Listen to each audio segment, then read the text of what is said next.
इस क्षण आंखें बंद होती हैं, बाहर की सारी दुनिया धुंधली हो जाती है, पर भीतर एक संसार खुलता है जो बहुत पुराना है, बहुत गहरा है और वहीं पर कहीं छिपा है तीसरा नेत्र।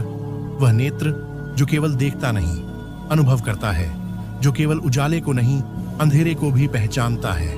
परमहंस योगानंद ने इस नेत्र को जागृत करने की साधना को केवल अभ्यास नहीं, एक पवित्र यात्रा कहा था। एक ऐसी यात्रा जहां मन की अशांत लहरें स्थिर होती जाती हैं और एक बिंदु पर सब कुछ मौन हो जाता है। यही मौन धीरे धीरे तीसरे नेत्र का द्वार खोलता है। आप जब भी ध्यान में बैठते हैं, वह नेत्र प्रतीक्षा करता है कि कोई भीतर झांकने का साहस करे। पर क्या आपने कभी सोचा है, जो आंखें बाहर की दुनिया को देखती हैं, वही आंखें भीतर की भी खोज कर सकती हैं क्या? या फिर कोई और दृष्टि चाहिए जो सिर्फ देह नहीं, आत्मा को देख सके? क्या वह दृष्टि आपके भीतर पहले से मौजूद है और आप उसे बस पहचान नहीं पा रहे? क्या इस जीवन में ऐसी कोई साधना संभव है जो देह की सीमा को पार करके आत्मा की सीढ़ियां चढ़ सके?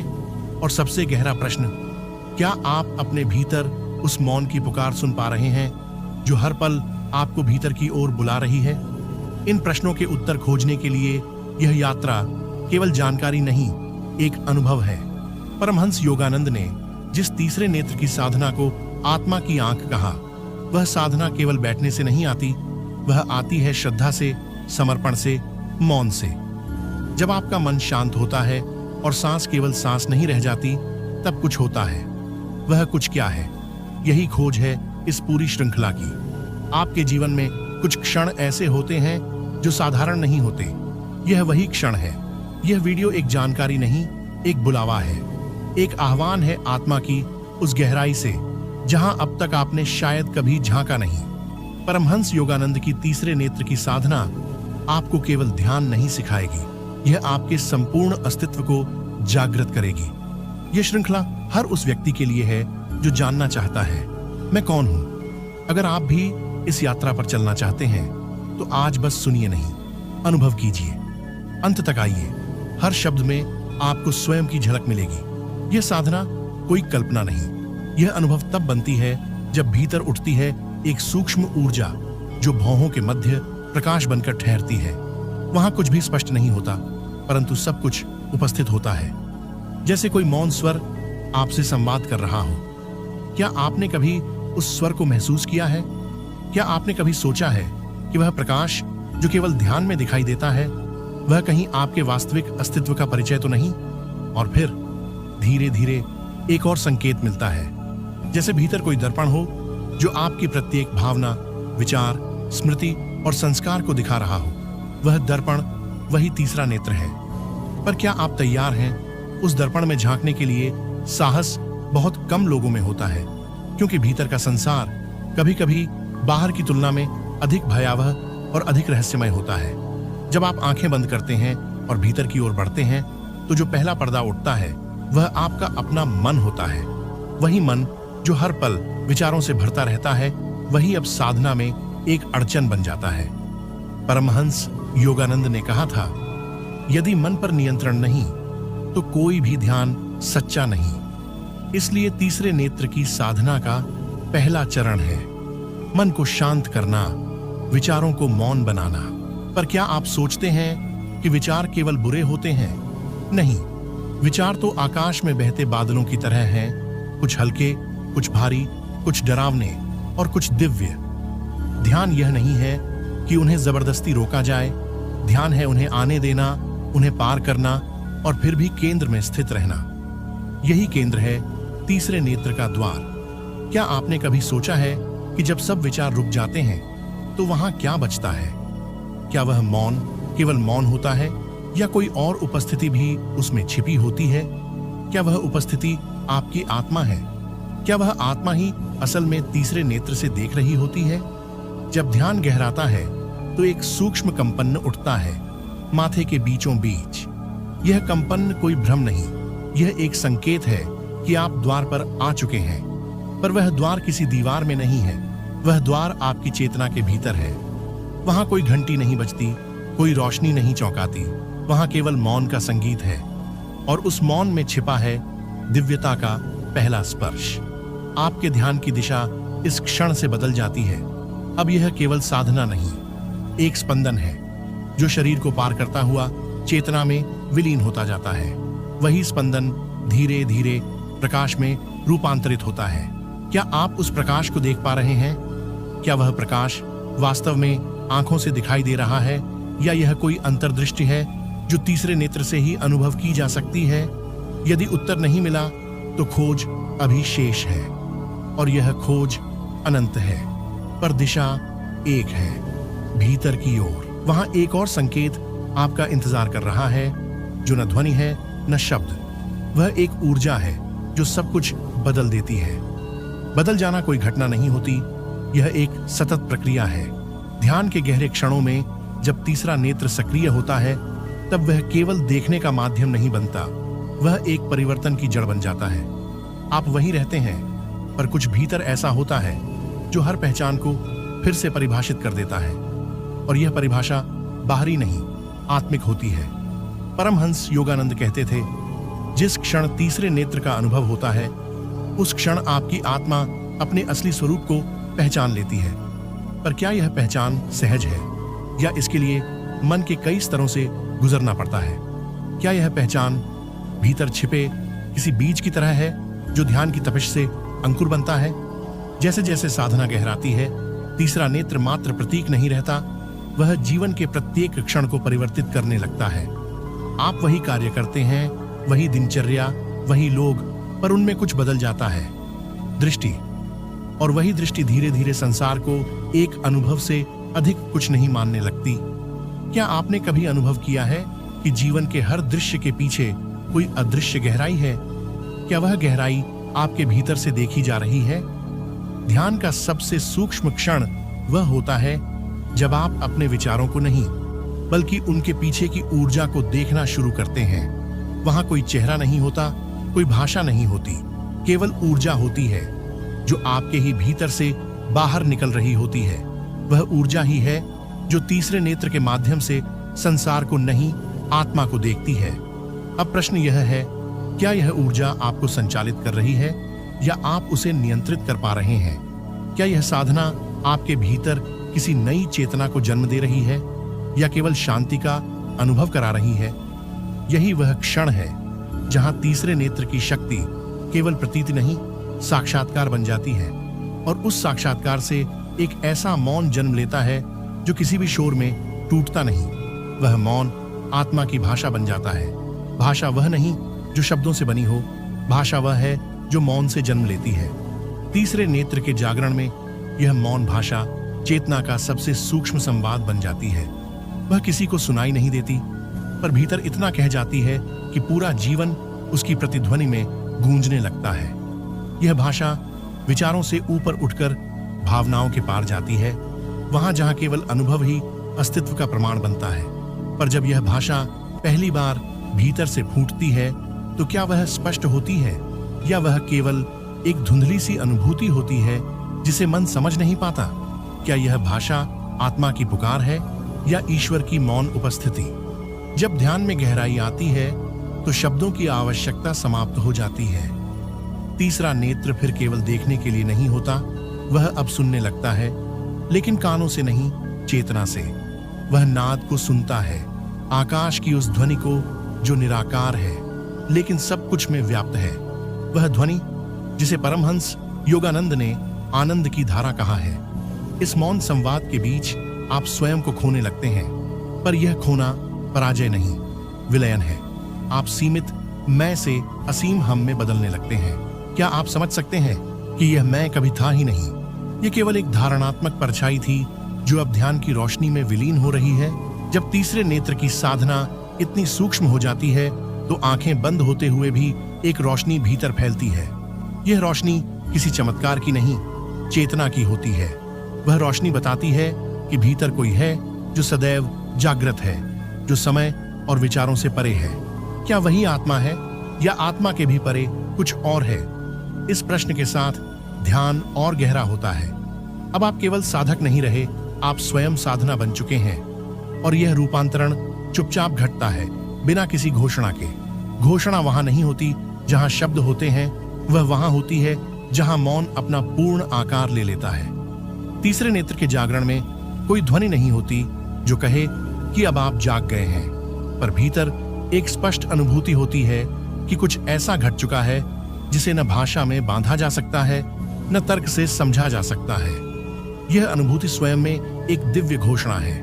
क्या आप कभी इस मौन घोषणा को सुन पाए हैं? वह क्षण जब भीतर कोई कहता है, तुम अब वह नहीं जो पहले थे। यह आवाज बाहर से नहीं आती, यह भीतर की सबसे गहराई से निकलती है, वहां से जहां चेतना अपनी असली प्रकृति को पहचानती है। पर यह पहचान क्या स्थायी होती है, या यह भी ध्यान के गहरे क्षणों में आती जाती रहती है? क्या यह तीसरे नेत्र की कृपा है या आत्मा की पुकार? जब साधना इस मुकाम तक पहुंचती है तो जीवन के सभी अर्थ पुनः गढ़े जाते हैं। तीसरा नेत्र फिर केवल अनुभव नहीं, एक दृष्टिकोण बन जाता है, एक ऐसा दृष्टिकोण जो प्रत्येक चीज को उसके सत्य रूप में देखता है। और यह सत्य अब केवल तर्क या विश्वास से नहीं, प्रत्यक्ष अनुभूति से जन्मा होता है। पर क्या यह अनुभूति सबके लिए संभव है, या यह किसी विशेष योग्यता की मांग करती है? क्या केवल परमहंस जैसे योगी ही इस अवस्था को पा सकते हैं, या आप भी, मैं भी, कोई भी उस गहराई तक पहुंच सकता है? यही वह रहस्य है जिसे परमहंस योगानंद ने बार बार साझा किया। ईश्वर किसी एक के नहीं, वह हर उस हृदय के हैं जो सत्य की आग में जलने को तैयार है। और जब यह आग भीतर लगती है तब तीसरा नेत्र केवल जागता नहीं, वह भीतर के हर अंधेरे को रोशन कर देता है। अब प्रश्न यह नहीं बचता कि क्या देखा, प्रश्न यह उठता है अब जो देखा गया उसके साथ कैसे जिया जाए। जिया हुआ क्षण वह होता है जो चेतना में पूरी तरह समा जाए। तीसरे नेत्र की साधना तभी सार्थक होती है जब ध्यान में देखा गया सत्य जीवन में जिया जाए।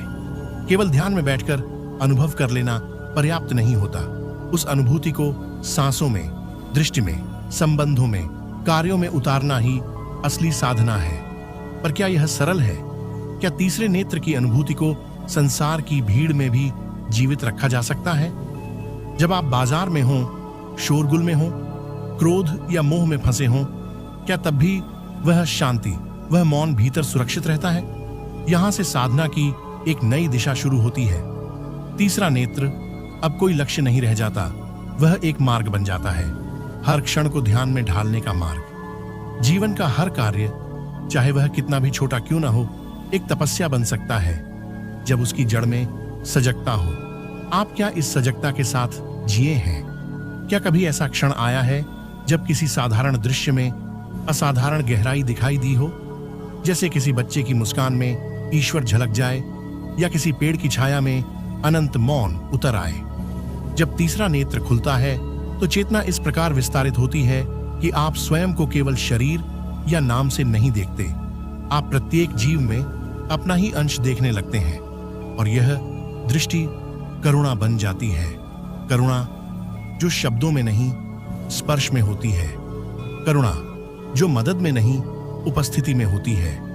क्या आप उस करुणा को जी रहे हैं जो न किसी किताब से सीखी जा सकती है, न किसी धर्म से, बल्कि केवल अनुभव से पनपती है?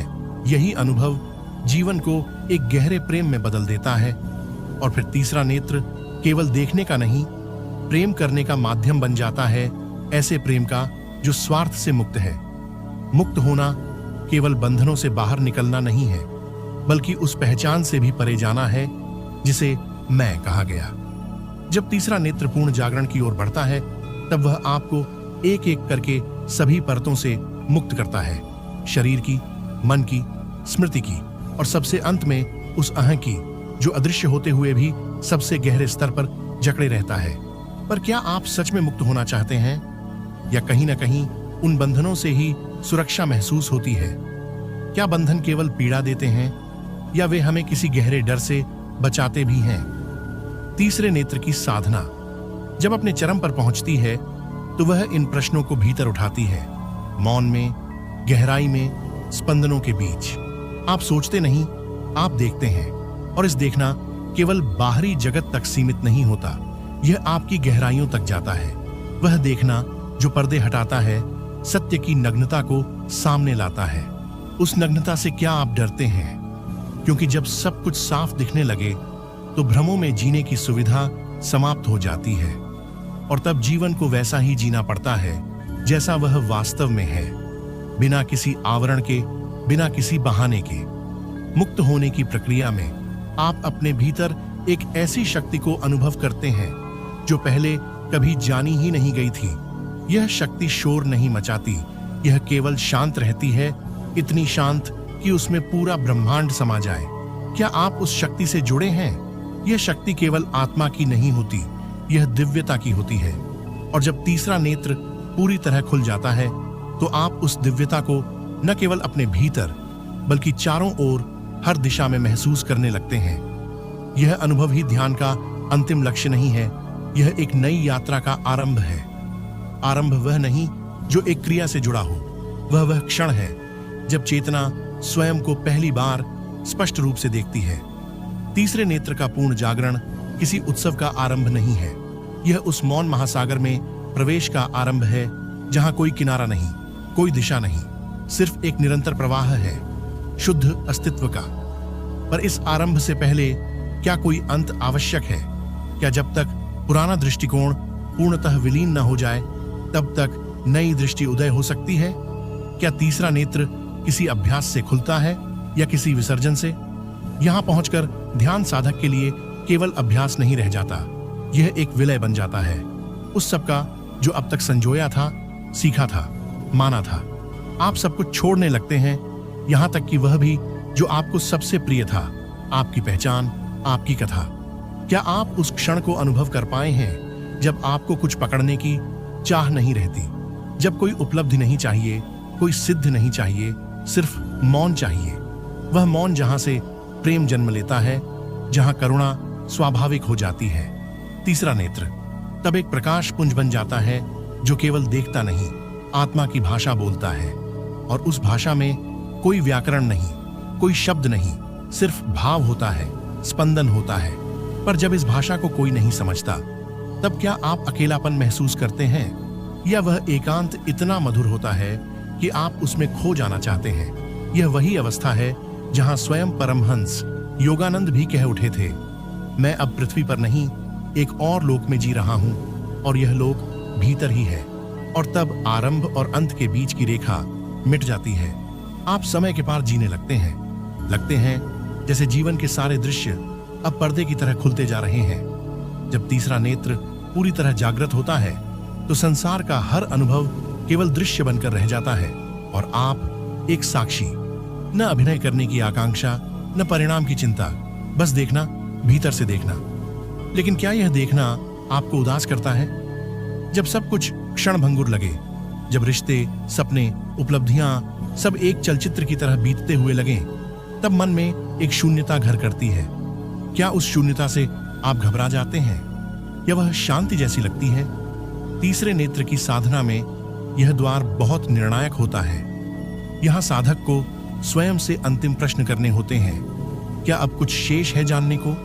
क्या अब कुछ बाकी है करने को? जिस क्षण यह उत्तर मौन में डूबता है, वहां से शुरू होता है अस्तित्व का वास्तविक आलोक, वह प्रकाश जो आंखों से नहीं, आत्मा से देखा जाता है।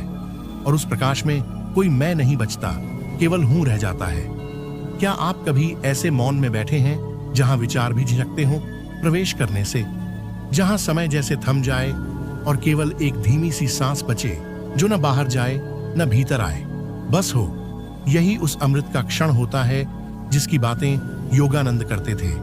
यही वह बिंदु है जहां चेतना अपने शुद्धतम रूप में स्वयं को जानती है, बिना भय के, बिना आग्रह के। लेकिन इस अमृत का अनुभव करना क्या पर्याप्त है, या इसे जीवन में उतारना भी आवश्यक है? जागृति केवल अनुभूति नहीं, एक जिम्मेदारी भी है।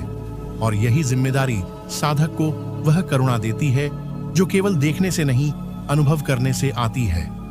क्या आप उस करुणा को जी रहे हैं? क्योंकि जहां यह करुणा होती है वहीं दिव्यता स्वयं को प्रकट करती है। प्रकट होना कोई चमत्कार नहीं है, यह उस मौन की अंतिम मंजिल है जहां भीतर और बाहर का भेद समाप्त हो जाता है। तीसरे नेत्र की साधना जब पूर्णता की ओर बढ़ती है, तब दिव्यता स्वयं को छुपाकर नहीं, स्पष्टता से प्रकाश की तरह प्रकट करती है। पर यह प्रकाश आंखों से नहीं देखा जा सकता, ये हृदय के भीतर जलता है। क्या कभी आपने उस क्षण को महसूस किया है जब बिना कुछ कहे संपूर्ण ब्रह्मांड जैसे आपके भीतर उत्तर बन जाए, जब हर प्रश्न मौन में विलीन हो जाए और केवल एक आभास बचे, मैं वही हूं। ये वही अवस्था है जहां योगानंद मौन हो गए थे, जहां उन्होंने कुछ कहा नहीं, केवल एक दृष्टि दी थी, एक उपस्थिति दी थी जो आज भी लाखों आत्माओं को भीतर की ओर मोड़ रही है। इस प्रकटता का अर्थ है अब छिपाने को कुछ नहीं बचा। साधक अब सीकर नहीं रहा, वह स्वयं ही मार्ग बन गया है। उसकी हर सांस, हर दृष्टि, हर मौन एक ध्यान है। यह अंतिम चरण है जहां कुछ सिद्ध करने की आवश्यकता नहीं। तीसरा नेत्र अब केवल जागा नहीं है, वह खुला है पूर्ण रूप से। और यह खुलना किसी लक्ष्य को पाने के लिए नहीं, बल्कि सब कुछ छोड़ देने के लिए हुआ है। क्या आप भी स्वयं को इस अवस्था के योग्य मानते हैं, या अब भी कोई भय है जो आपको रोक रहा है? क्या अब भी कोई आकांक्षा है जो आपको बांधे हुए है? क्योंकि अंतिम सत्य तो यही है, जैसे ही आप पूर्णतः शून्य होते हैं, वैसे ही संपूर्ण ब्रह्मांड आपके भीतर समा जाता है। वही ब्रह्मांड जिसे आप बाहर खोजते रहे, वही आपके भीतर एक गुप्त मंदिर की तरह सदियों से प्रतीक्षा कर रहा था। अब समय है भीतर लौटने का, वहां जहां सब कुछ है और कुछ भी नहीं। अब यह पूरी यात्रा वहां पूरी होती है जहां आत्मा मौन होती है, और मौन ही उसका उत्तर बन जाता है। आपका यह साथ, यह अनुभव, यह साधना सदियों तक किसी की आत्मा को स्पर्श करती रहे, यही कामना है। अब जब यह यात्रा पूर्णता तक पहुंची है तो शब्द मौन हो गए हैं और मौन उत्तर बन गया है। आपने न केवल सुना बल्कि आत्मा से अनुभव किया। यह कोई साधारण कथा नहीं थी, यह उस अंतर यात्रा की दहलीज थी जहां से जीवन के सारे पर्दे एक एक कर हटने लगते हैं। यदि इस यात्रा में कहीं भी आपके हृदय की कोई सूक्ष्म गहराई स्पंदित हुई हो, यदि कहीं कोई अनकही बात आपने भीतर से सुनी हो, तो यह वीडियो केवल एक दृश्य नहीं रहा, यह एक दर्शन बन गया। इस मौन क्षण में बस इतना ही निवेदन है, आप इस अनुभूति को सहेजें, इसे किसी और आत्मा तक पहुंचाएं, क्योंकि हो सकता है किसी के जीवन में यह वह दीपक बन जाए जिसकी वह वर्षों से प्रतीक्षा कर रहा हो। हम फिर मिलेंगे किसी और यात्रा में, किसी और ध्यान में, लेकिन वह मिलन भी यहीं से जन्म लेगा, आपके मौन से। प्रणाम, शांति, प्रेम और अनंत आलोक के साथ आपका आत्मीय धन्यवाद।